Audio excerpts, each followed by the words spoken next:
안녕하세요. 8월 3일 월요일 아침마다 새로우니 이성지 목사입니다.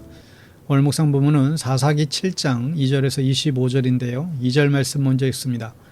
여호와께서 기드온에게 이르시되 너를 따르는 백성이 너무 많은즉 내가 그들의 손에 미디안 사람을 넘겨주지 아니하리니 이는 이스라엘이 나를 거슬러 스스로 자랑하기를 내 손이 나를 구원하였다 할까 함이니라. 아멘. 우리가 계속해서 사사들을 보고 있는데 온니엘, 에우, 삼갈, 드보라, 기드온, 오늘 계속해서 기드온의 세 번째 시간입니다. 지난 시간에 기드온은 하나님께 증거를 구했지요. 양털에 이슬이 내리는 시험을 통해서 하나님께서 함께 하시는지 아닌지 시험을 했습니다.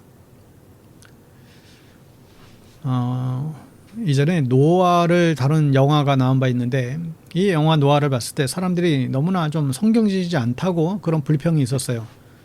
노아를 믿음의 사람이라고 생각했는데 너무 인간적인 노아를 표현했기 때문이죠. 그런데 저는 오히려 그 모습이 은혜가 되었습니다. 노아도 우리와 똑같은 사람이구나.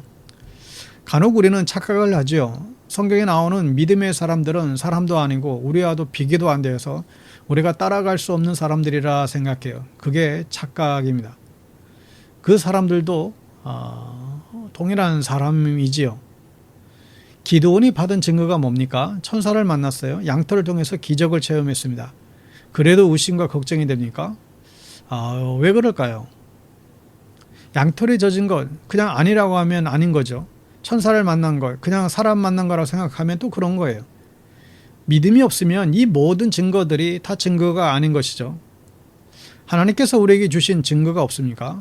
여기에 증거가 없는 분은 아무도 안 계실 거예요. 그 증거를 잊고 사는 분이 있을 뿐 못 받은 분은 없어요.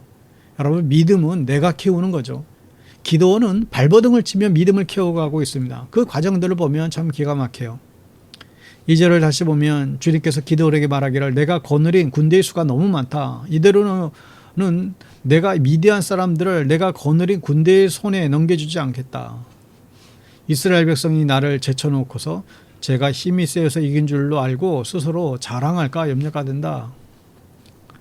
3만 2천 명 대 13만 5천 명이에요. 1대 4조. 절대적으로 인원이 부족해요. 그런데 하나님께서 너무 많다고 돌려보내는 것입니다. 3절에 보면 그러니 너는 이제라도 그들에게 말하여 두려워서 떨리는 사람은 누구든지 길라산을 떠나서 돌아가게 하라. 기드온이 두려워서 떠는 자를 돌아가게 하니 그들 가운데에서 2만 2천 명이 돌아가고 10,000명이 남았다. 여러분, 전쟁에 나가보신 분이 혹 계신가요? 전쟁에서 떨지 않는 사람이 없죠. 안 떠는 척하는 사람이 있을 뿐일 거예요. 이렇게 2만 2천 명을 돌려보내요. 기도는 지금 기가 막힙니다.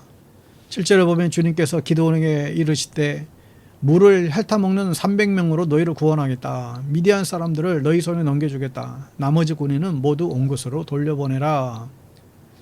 물을 먹게 하는데 핥아서 물을 먹는 사람 300명만 남기고 다 집에 돌려보내버립니다. 여기에 특별한 의미를 부여할 필요는 없을 것 같아요. 물을 핥아서 먹은 사람은 사주 경계를 잘하는 사람이니 이게 제대로 된 군사다. 근데 또 이렇게 생각하면 문맥이 하나도 안 맞아요. 300명이 구원합니까? 하나님께서 구원하십니까? 오늘 이야기는 하나님께서 구원하시니 사람을 의지하지 말고 하나님을 의지하라는 메시지죠. 이스라엘 백성들이 벌받는 이유는 하나님이 아닌 다른 우상과 자신의 힘을 의지해서 고통을 당하게 된 것입니다. 그러니까 300명은 특공대가 아니에요. 물을 잘 마셔서 뽑힌 것도 아니죠. 최소한으로 군대를 꾸리다 보니 이렇게 된 거예요. 이들은 교만하면 안 되겠죠. 기드온은 이 상황 속에서 너무나 애가 탔을 거예요. 하나님께서 일부러 기드온을 훈련시키는 것입니다. 하나님께서 하신다는 것을 보여주시려고 그런 것이죠. 여러분, 이 이야기를 통해서 사람들이 잘못된 상상들을 합니다. 이 300명은 아마도 그래도 특수부대일 거다. 갑자기 등불을 드니까 미디언들이 눈이 멀었을 것이다. 미디언이 밤에 방심하고 있었다.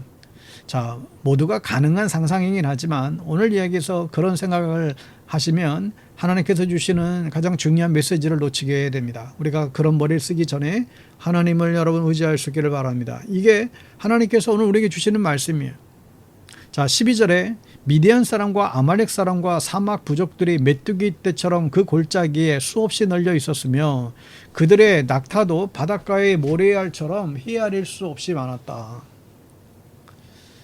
기드온은 기죽은 채로 정탐꾼을 이끌고 미디안 진영으로 가죠. 근데 더 황당한 일이 벌어집니다. 미디안 사람들만 모인 줄 알았는데 아말렉 사람들과 사막 부족들까지 수없이 많은 적들이 모여 있는 것이죠. 14절에 보면 꿈 이야기를 들은 그 친구가 말하기를 그건 다름이 아니라 이스라엘 사람 요아스의 아들인 기드온이 칼이 틀림없네. 하나님이 미디안과 그 모든 진을 그의 손에 넘기신다는 것일세. 군인 둘이 하는 이야기를 몰래 듣게 됩니다. 꿈 이야기인데 한 명은 꿈을 말하고 한 명은 그 꿈을 해석해요. 하나님 때문에 자기들은 전쟁에서 지게 될 거리라고 대화하고 있는 것이죠. 그때서야 기드온은 전쟁을 시작합니다. 그 전까지는 싸울 의욕도 없고 의지도 없었는데 하나님께서 괜히 나를 불러서 이 고생시키시나 낙심하고 있었는데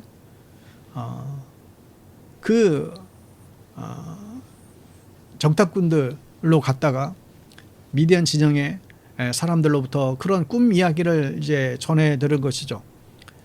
여러분, 성경에 이렇게 증거를 많이 구했던 사람이 또 있을까 하는 생각이 듭니다. 여러분, 믿음을 구하시기 바랍니다. 하나님께서 증거를 주세요. 화가 날 정도로 믿음이 없는 기드온을 하나님께서 큰 용사로 만들어 주세요. 하나님께서 우리에게도 이렇게 역사하길 원하십니다.